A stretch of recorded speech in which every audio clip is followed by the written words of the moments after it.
Assalamualaikum warahmatullahi wabarakatuh.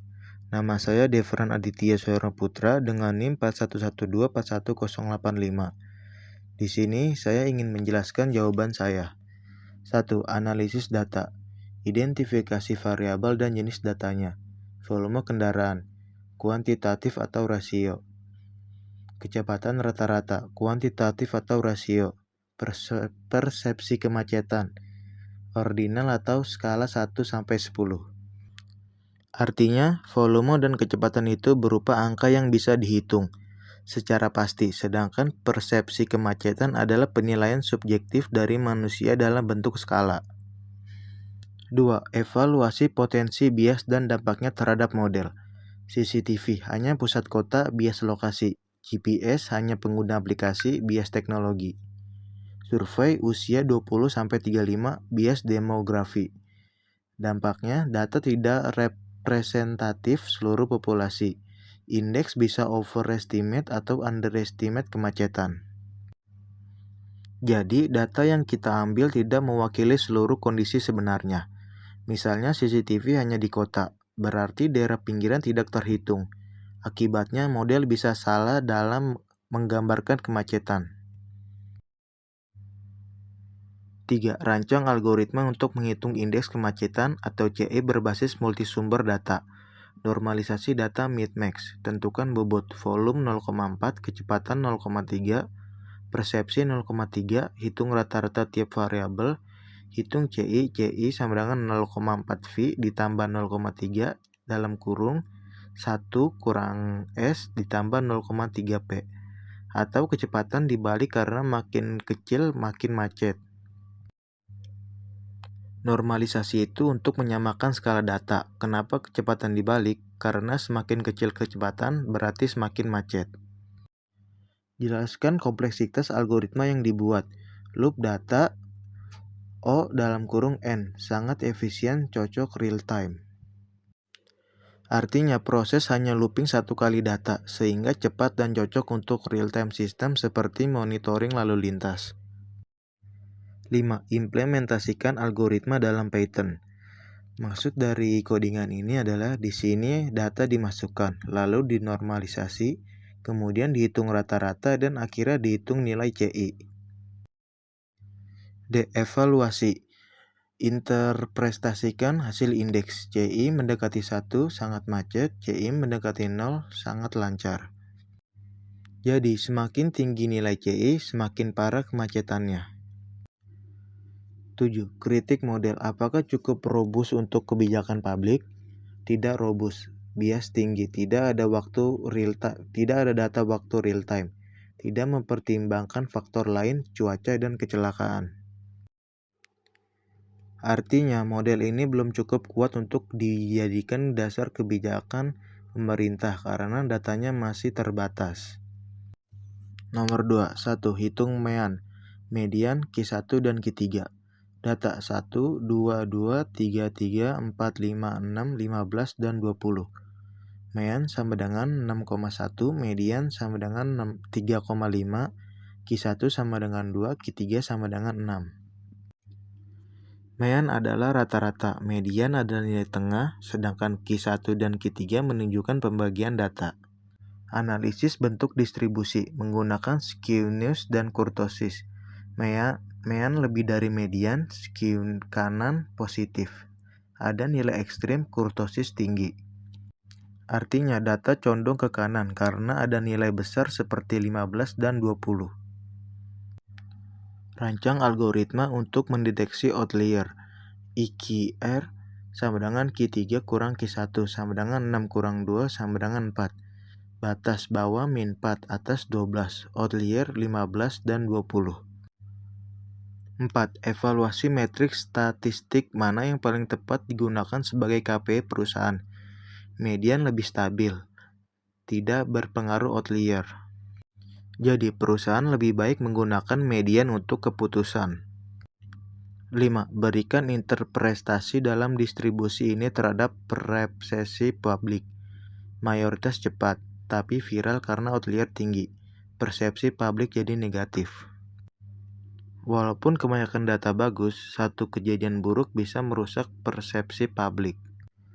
Nomor 3. 1. Hitung mean, variansi, dan standar deviasi. Proyek A, mean 51,6, variansi kecil, stabil. Proyek B, mean 45, variansi besar, tidak stabil. Proyek A memiliki risiko rendah, sedangkan B beresiko tinggi. Analisis tingkat risiko masing-masing proyek. Konsep penting, mean sama dengan keuntungan, standar deviasi sama dengan risiko. Proyek A mean tinggi 51,6, deviasi kecil 1. Stabil, konsisten, risiko rendah. Proyek B mean lebih rendah 45, deviasi besar 25, sangat fluktuatif, risiko tinggi. Jadi, keputusan tergantung apakah investor ingin aman atau profit besar. Rancang algoritma untuk memilih proyek terbaik. Hitung mean, hitung variasi atau standar deviasi. Bandingkan. Jika ingin aman, pilih deviasi kecil. Jika ingin high return, lihat mean. 4. Evaluasi kompleksitas algoritma. Menghitung mean. O dalam kurung N. Menghitung variansi. O dalam kurung N. Total O dalam kurung N. Efisien. Bisa dipakai untuk data besar. 5. Berikan rekomendasi berdasarkan profil risiko. Investor konservatif, fokus keamanan, pilih proyek A. Investor agresif, risk taker, fokus peluang tinggi, pilih proyek B. Investor harus memilih sesuai profil risikonya masing-masing. Nomor 4. 1. Hitung total kombinasi tim. Rumus kombinasi. C dalam kurung N, R sama dengan N tanda seru per R tanda seru dalam kurung N kurang R tanda seru. C dalam kurung 10,5 sama dengan 10 tanda seru per 5 tanda seru, 5 tanda seru sama dengan 252. Artinya ada 252 kemungkinan tim yang bisa terbentuk. 2. Hitung probabilitas minimal 3 kali geospasial. 3 geospasial ditambah 2 statistik. C dalam kurung 6,3 dikali C dalam kurung 4,2 sama dengan 20 kali 6 sama dengan 120. 4 geospasial ditambah 1 statistik. C dalam kurung 6,4 dikali C dalam kurung 4,1 sama dengan 15 kali 4 sama dengan 60. 5 geospasial ditambah 0 statistik. C dalam kurung 6,5 dikali C dalam kurung 4,0 sama dengan 6 kali 1 sama dengan 6. Total kejadian 120 ditambah 60 ditambah 6 sama dengan 186. P sama dengan 186 per 252 sama dengan 0,738. Rancang algoritma kombinatorial. Hitung total kombinasi tim. Hitung kombinasi tiap kasus. Jumlahkan, bagi dengan total. 4. Interpretasikan hasil untuk strategi tim. Probabilitas 73,8% tinggi. Artinya tim cenderung dominan geospasial. Peluang tim seimbang lebih kecil. Dampak ke strategi. Jika ingin balance, perlu aturan tambahan. Jika ingin fokus geospasial, kondisi sudah ideal. Nomor 5. 1. Formulasikan H0 dan HA. Karena perusahaan mengklaim rata-rata kurang dari sama dengan 5 hari, H0U kurang dari sama dengan A5, HAU lebih dari 5.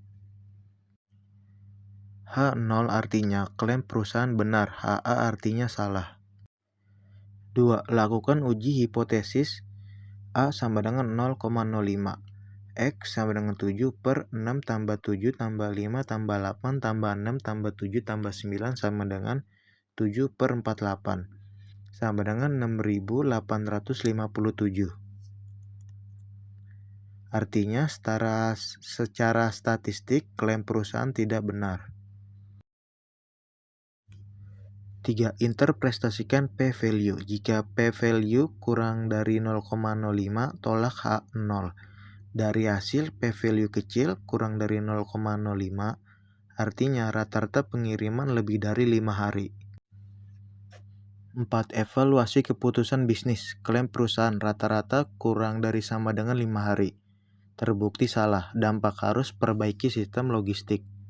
Perlu transparansi ke pelanggan, resiko reputasi, apalagi Gen Z sensitif.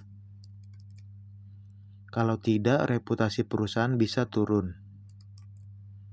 5. Kritik validitas hasil. Ini penting untuk nilai tinggi. Kelemahan sampel kecil, N sama dengan 7. Tidak representatif semua wilayah.